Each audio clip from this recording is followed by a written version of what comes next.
hello everybody. It's Rob again. It's a time for another 5-minute member talk, and I am excited about today's guest. He's not a member of the Washington State Association, but he is somebody that you should definitely have and you should definitely know of. He is Mr. Brett Hollis. He is a stand-up comic that does a great bit, if you will, called Die Laughing. This is his DVD right here. Hey, Brett, how you doing today? I'm doing great, Rob. How are you? Oh, I'm wonderful. It's a beautiful spring day, and I'm actually kind of getting warm. Got to turn the heat down finally in the office. So the summer's getting here. It is. It's not raining on the west side, so we're happy. So, Brett, just kind of a little background. You and I actually met back in 2016 originally, where we were looking for speakers for our state convention, which was to be held in 2017 in Spokane. And we came across some guy, Brett Hollis, stand-up comic, but does a whole routine on the death care profession. Yeah. Where did that come from? Well, so a little bit of a background. For several years, over 25 years, I pastored. I'm an ordained minister, and I pastored here on the west side. And over time of pastoring, it's too long of a story to do in a 5-minute bit, but let's just say after pastoring my last church for 12 years, I resigned 7 years ago, and I went on the road full-time doing stand-up comedy and speaking. And the stand-up comedy was just a dream I had since I was 8 years old. Just always wanted to do it.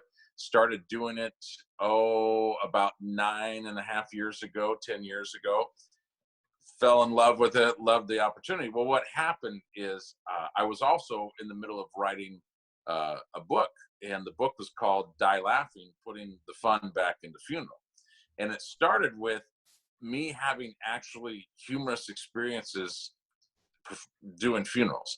And, you know, for those that are not around the funeral industry, maybe that just sounds really morbid or bad. Like, how could anything funny happen at a funeral? But you probably know as well as I do that there are unique experiences that you can have. Well, I started to write all these stories out, and then I started talking to other pastor friends of mine about their stories. And then every time I did a funeral, I would hang out with the funeral director in the hearse or whatever, and I'd happen to throw out, hey, you got any good stories? Started collecting them. Well, over time, I just started writing a lot of jokes that had to do with death. And I decided instead of a book, I was going to put together an actual show called Die Laughing, Putting the Fun Back in the Funeral. And so for the last, I think I've been doing it about 6 years now, I perform the show in the setting of a funeral. Like I have my own casket. I don't know if you can see it behind me, but I have a nice, beautiful, shiny gray casket with pinstriping and silver handles. A friend of mine actually gave it to me. He bought it for me. He told me it was a going away gift. And I've got this, it's in my living room. My wife is a very gracious person. It's been here for 2.5 years. Have casket, will travel. So I do these shows where we got pipe organ music, dim lights, casket, flowers. I'm dressed in a suit like I'm doing a funeral. And I do over an hour's worth of jokes about life, death, and afterlife. My reason, one, I just think it's a fun idea. Two, there are a lot of people out there that are just really afraid of death, and they're afraid of funerals. And I want to help break that, and I want to help people die laughing. I mean, pun intended, but I mean, I just want to help people break through their fears and their barriers there. And so it's been a lot of fun. Oh, that's great. So, yeah, I know when we had you here in Spokane for the convention, it was right after lunch. And that's always a tough time because people are a little tired. They're a little groggy from eating a big lunch, getting ready to go back to another classroom setting. And all of a sudden, here comes Brett. And he's telling the jokes, and he's making us laugh. I remember we were on the floor laughing. It was so funny watching this, and just such a neat experience to be a part of it. So it's been exciting. Tell me, with the casket, do you leave it in the house? Do the family come over and see it, or friends and kids? I know you got some kids there. What do they think of it? Yeah, so this is kind of an interesting thing. This friend of mine did buy this for me. What happened is he attended the show and he fell in love with the show. He liked it so much that he bought me my own casket because he knew that every time I did the show, I had to contact funeral homes and see if I could borrow a casket or whatever. And so he wanted me to have my own. Well, I brought it home in the back of my truck the night before Halloween. And I had a comedy show on Halloween the next day out of town. And I put this casket in my living room and my wife goes, what are we doing with it? Why are you putting a casket in our living room? And I said, well, I got to put it somewhere. I'll figure out a place in the garage later when I get home, but I got to leave. She says, what am I supposed to do with the casket? I said, honey, tomorrow's Halloween. Like, fill it with candy or something. You know, kids will love it. Well, she sent me pictures when I was at my comedy show out of town. She had moved the couch, put it right by the front window, put a skeleton in it, cobwebs, spiders. She had return visitors that came back with their parents just to say, is that a real casket? And so what was funny is when she was saying to me, when I got home, she said, okay, what are we going to do with the casket? I said, well, first of all, I've got it for my show. Secondly, hello, guest bed. When people come and stay at our house, who's not going to want to lay in the casket? Which, by the way, Rob, this thing has springs in it. I didn't know caskets had springs in it. And I've laid in it, and it's actually very comfortable. I did a photo shoot. This is the casket that is on the cover of my DVD where I'm laying in it. But it's very comfortable. I said, summertime, we could take the lining out, fill it with ice, put drinks in it, put it on the deck. People would like that. And I said, and then when I die, we already know I fit in it. You don't have to pay for a casket. It's here. So she's been very patient because it's been in our living room for 2.5 years. So I'm working on cleaning the garage, but you know. Well, we're going to have to make you an honorary funeral director because most of us all have bits and pieces of funeral memorabilia around. I mean, I don't know if you can see over my shoulder. That's a embalming machine behind me with fish floating around, swimming in it. So we kind of do a little bit goofy stuff here and there. So yeah, we take our work home. Yeah, exactly, so to speak. Yeah, right. So tell me, I know you travel.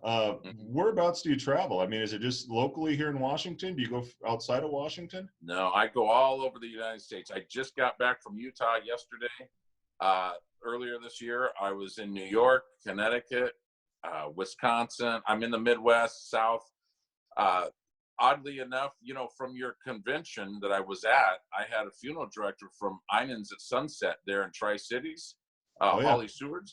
Well, she's had me over on 2 different Halloweens to do this show in her funeral home on Halloween, and it's just awesome. It's been a blast. So no, I go all over the place. Anywhere the invite is, I go. What I do want to do is I want to get a hearse that I can put my logo on, put the casket in the back of it, and I want to take the show on the road, like literally on the road, you know. Well, you know, you might talk to Holly. I know recently they had one up for sale. Maybe she'll work out a deal with you. Okay, maybe I'll do that. Holly, if you're watching, guess what? Brett's calling you. See if you can get a deal on your hearse. That's right. That's right. Well, Brett, I know we're getting close on time. Tell me, how do we get in touch with you? How can we get you to come out to a group or just get in touch with you and talk with you? I have a website that is the Brett Hollis, so TheBrettHollis.com. You go down the website. I've got an events page. I've got a page to contact me. I've got clips of different videos, not only from my Die Laughing show, but I customize shows for events. I do a holiday Christmas show. I do a lot of different shows, but you can email me through that or call me, 206-819-5158. Like I say, have casket, will travel. I would love to come and be a part of whatever event people's got going on. Well, I've watched the DVD of Die Laughing multiple times with lots of different people. We've shown it at family events and things. And I got to tell you, there's one little saying in there that just every time I hear it makes me laugh. And I know I'm going to butcher this a little bit, but you said in the DVD, if you get to heaven and Jesus is standing there with a whole bunch of hand baskets, you know you're in for a bad day. And that just makes me laugh every time I watch that part. Well, I'm glad. I'm very glad. Thanks. Well, Brett, thanks for coming on. It's wonderful to talk with you again, and love having you. If you come out this way again, let me know. I'd love to be a part of your show again and participate. Sounds great. Thanks for having me, Rob. I really appreciate it. You bet. You bet. If you enjoy these segments, please like us, subscribe, follow us on YouTube, on Facebook. It's the WSFDA for all of our handles. So look us up and be a part of it. Thanks again, everybody. We'll see you next week.